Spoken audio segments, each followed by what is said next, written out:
Hi there, Capricorn. Welcome back to my channel. My name is Becca, for those of you who are brand new. So I first off would like to say thank you all for the love, likes, and subscribes. I do genuinely appreciate it. I can't do this without you, and I just adore every one of you for joining me. So let's go ahead and get into your reading. I'm going to start with the Eloquii Oracle deck to find out who you are in this situation.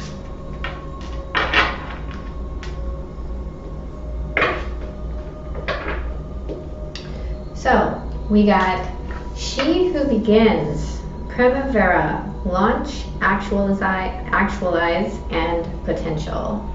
And we have all of those beautiful purple butterflies. I'll go ahead and read the message just to see if we get any deeper insight into what questions we should be asking ourselves.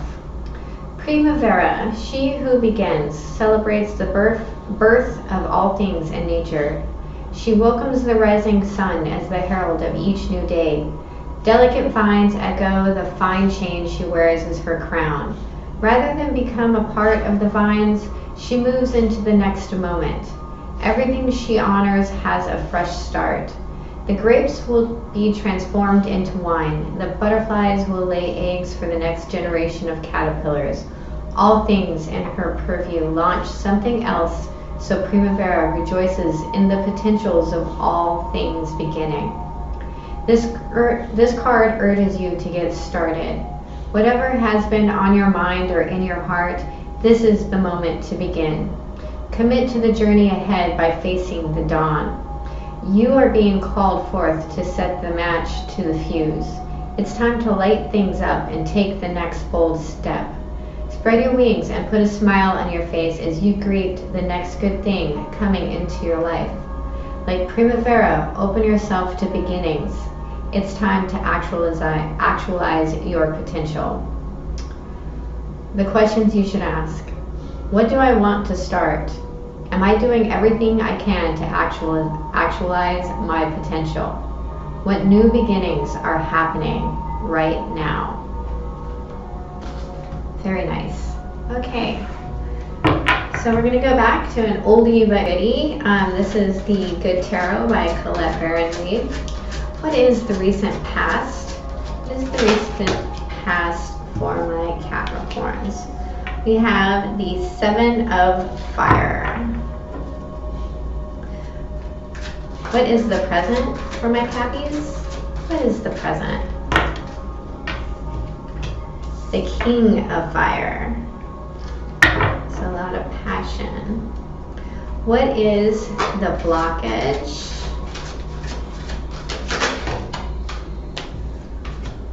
The Nine of Air. Anxiety. What is the message from Spirit? The Two of Water. What is the potential outcome? The Two of Fire. There's that decision. Bottom of the deck, we have the Messenger of Fire. It's the Knight of Wands. So there's a lot of fire here. There's a need to get clear on what you want to do and set anxiety aside. There is an action that you're thinking about taking charge of and doing. There was something that you had to hold off in your recent past to get here. So let's look at the Seven of Fire. We have the Three of Wands. There's a lot of action here. The Two of Pentacles in reverse.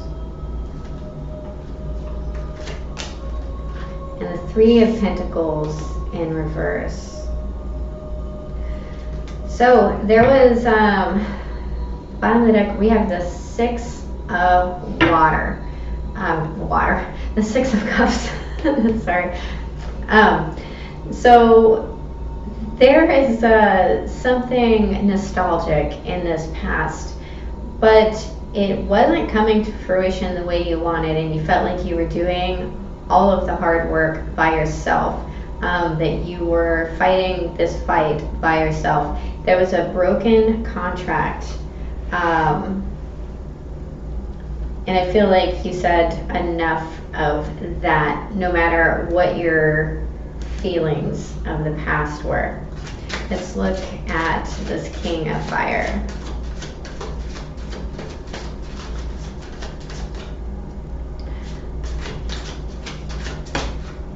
Thank you. The Nine of Wands.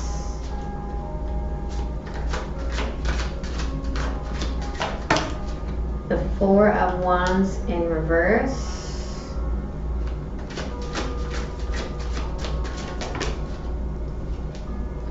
And the Tower in reverse.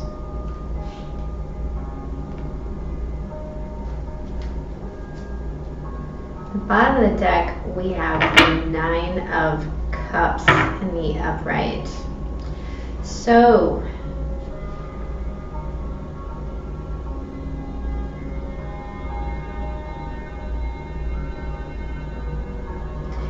it's almost like you're guarding something from the past, trying to keep the past from coming back in. Like you're saying, no, I've learned this lesson and I'm not doing that, I'm doing this.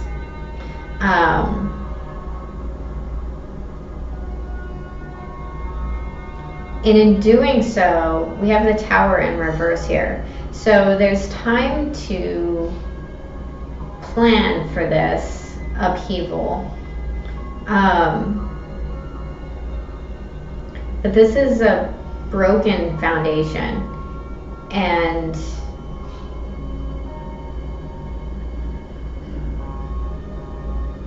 there's a need here to look at or realign exactly what it is that you want.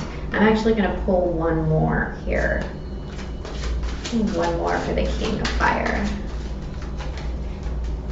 The Death card. Okay.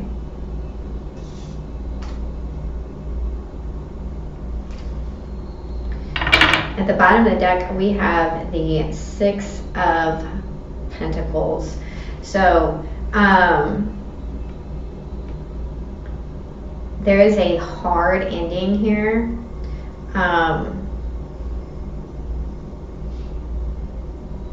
And a transmutation. I almost feel like this is like kind of a no matter what kind of ending. And it actually helped you to avoid a disaster.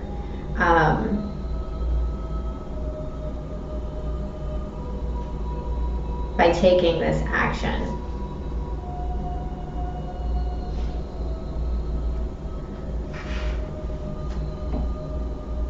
Let's look at the Nine of Air. Please clarify the Nine of Air. It's going to bring everything into balance. We have the Five of Cups.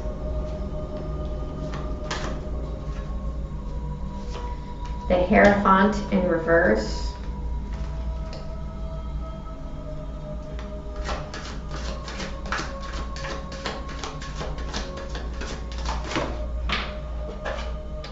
And the Devil card in the upright. Bottom of the deck, there's that Six of Pentacles. So there's a need to balance that light and dark and not look at what it is that you've lost and see what it is that you've gained.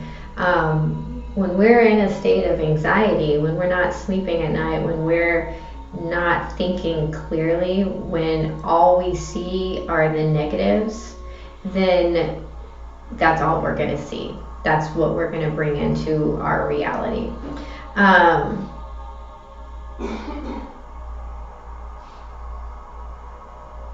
There's also a need here to take a leap of faith.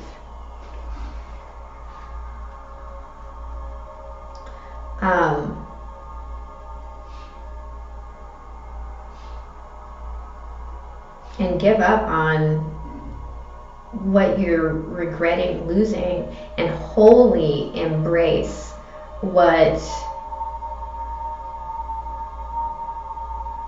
is coming in, what you want. What is it that you want? What is that spectacular dream life? And if you have faith in that and carry it no matter what, then that is the heart telling the universe exactly what it is that we want. And what's blocking you is literally looking at what it is that you've lost. What have I lost?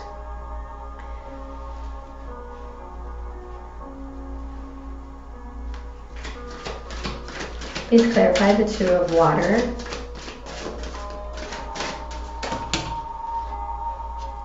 We have the Four of Pentacles, the Ace of Cups. This is beautiful. And the Seven of Wands. So what is worth defending here, right? The bottom of the deck, we have the Eight of Pentacles in reverse. So it shouldn't be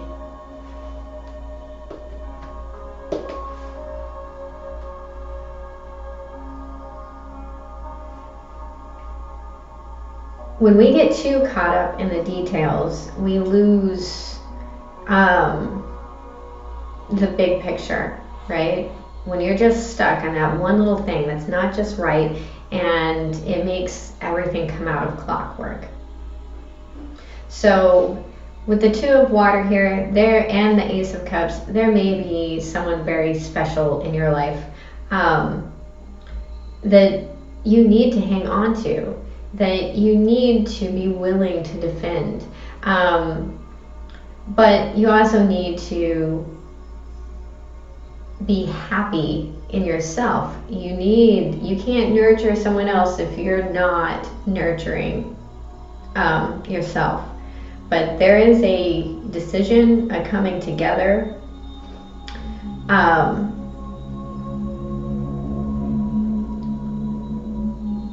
There's just kind of a need to set aside that ego and pride, right? Let's look at this Two of Fire. There's that Six of Pentacles. Things coming as they should be, being in balance. I also saw the Justice card while I was shuffling. The Empress in reverse.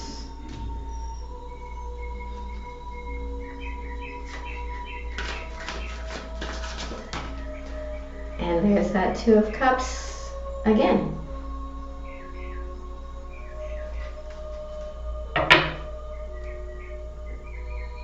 The bottom of the deck, we have the Princess of Pentacles in reverse. So you might be dealing with a Taurus, or for me, with Venus in retrograde, that has been the Empress in reverse since she went retrograde earlier this month. And this could be a mother figure. This could be letting a situation wither, right? This could also be being in the process of building your self-worth, right? There's something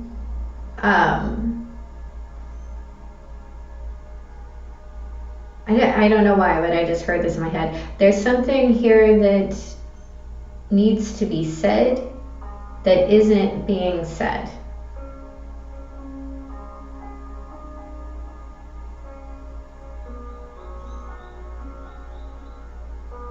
Right? So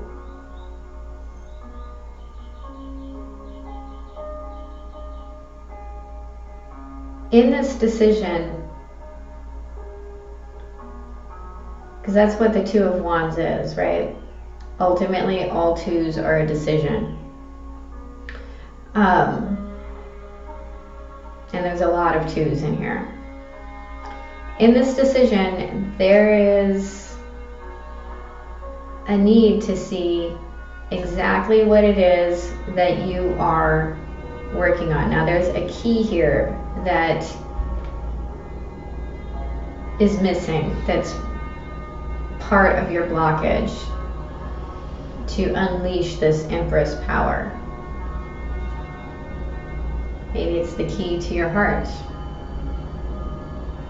But there's a decision here that's going to be made. And I think that you need to study that or say something or hear something that is going to help you in making the right decision. There's a healing taking place here.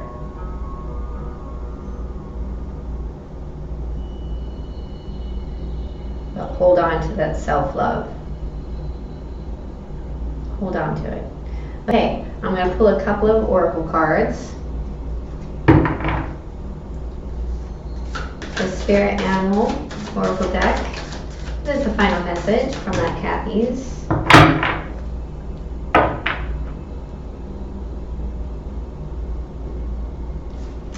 At number 28, Frog Spirit, clear out the clutter. And Bee Spirit, number 7, sweet results await. Then I will pull the Mystical Shaman card.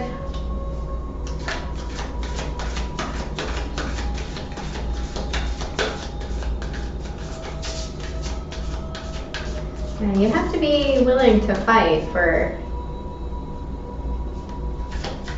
stand that high ground. That's a lot of cards. We have the Sweat Lodge, number 54. The Ghost Dance, number 22. And the Medicine Wheel, number 35, which breaks down to an 8.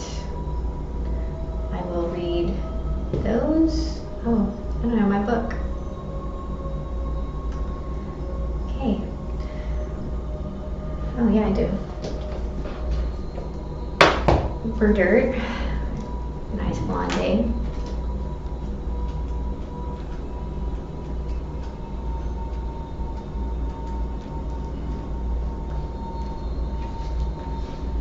The Sweat Lodge represents the womb of Mother Earth. Volcanic stones are heated in a fire outside, then brought into the lodge and placed in a shallow hole in the center. Participants sit in complete darkness around the red-hot stones to sweat away old habits and belief and heal disease. When you return humbly to the womb of the mother, you are offered second chances. This is a time to journey inward into the dark and hidden places of your soul to reconnect with the ancient earth wisdom. You can also create a sacred and intimate space in the dark by lighting a candle. Observe what emerges, and without judging it, invite it to bring you its gifts. You are being offered an opportunity to shed and heal from the aspects of your life you have outgrown. Do not worry that you will be consumed by the process. The medicine. Life is offering you a second chance. Take it, since this chance may not come your way again for a while. Mother Earth is calling you into her womb and inviting you to incubate as long as needed for a spiritual rebirth. Gift yourself time to be with your darkness, your fears, your pain, and your seeds of beautiful potential, until you come out the other side, free, wise, and full of creativity. 22 is a master number and is all about rebuilding or building in general. The ghost dance of the American Plains Indians united the spirits of the living with those of the ancestors to bring peace to the world. When the ancestors are honored, they bring harmony to us. When we hold them responsible for all that is wrong with us today, they haunt us. Honor the spirits of the ancestors and receive their lessons and gifts. This includes honoring your own past lives. The ancestors have a message of healing and a powerful medicine to offer you. Create a sacred moment at your altar, light a candle to them, and let their wisdom infuse you. At this stage in your life, you are done repeating their tragic stories. Step into the abundance that is offered to you. Receive the gifts of those that have come before you, and write a new story for your life. The medicine. If you are trapped in a vicious cycle of nostalgia, mourning a lost youth or opportunities missed, it is time to make an altar for the ancestors. Collect a few photos, light some incense, offer sage, and open the windows of your house to release them to their destiny into the wind. Be wary of being snared in a relationship with someone from a past lifetime, as the people we loved or have hurt have a way of reappearing in our lives. There is no learning for you there anymore. And the medicine wheel. The medicine wheel is a sacred hoop with the 4 cardinal directions well marked. It represents the cycle of life, the cycles of nature, and the circular pattern of our cosmos. It has been used for millennia in indigenous cultures to bring harmony and well-being to the village. Its direction symbolizes the 4 steps the shaman takes to become a person of power and wisdom. To manifest clear blue skies in your life, it is important that you take a look at certain aspects of your being. Enter the medicine wheel from the south and reflect on how you are still clinging to events from the past. Continue to the west and notice which relationships are toxic and drain your energy. Step into the north and ask yourself, do I know my passion and show it? End at the east direction, visualizing how you want to live the next chapter of your life. It is up to you how much time you spend in each direction, minutes, days, or months. But when you are done, make sure to step outside the wheel and contemplate your journey. The medicine. You must not postpone your healing journey any longer. It can be difficult to start, but you must find the inner strength to step into the medicine wheel, or you may lose your opportunity. There are many ways and many paths. Choose the one you resonate most with. Once you have found it, the only mistake you can make is not to follow it. Go boldly. Go boldly. Follow that passion, Capricorn. Well, that was your reading. I hope it was helpful. Don't forget to set your new moon intentions. Make them clear, make them strong. This is the perfect time for this reading. Okay, remember, have a beautiful day. I love you. Bye-bye.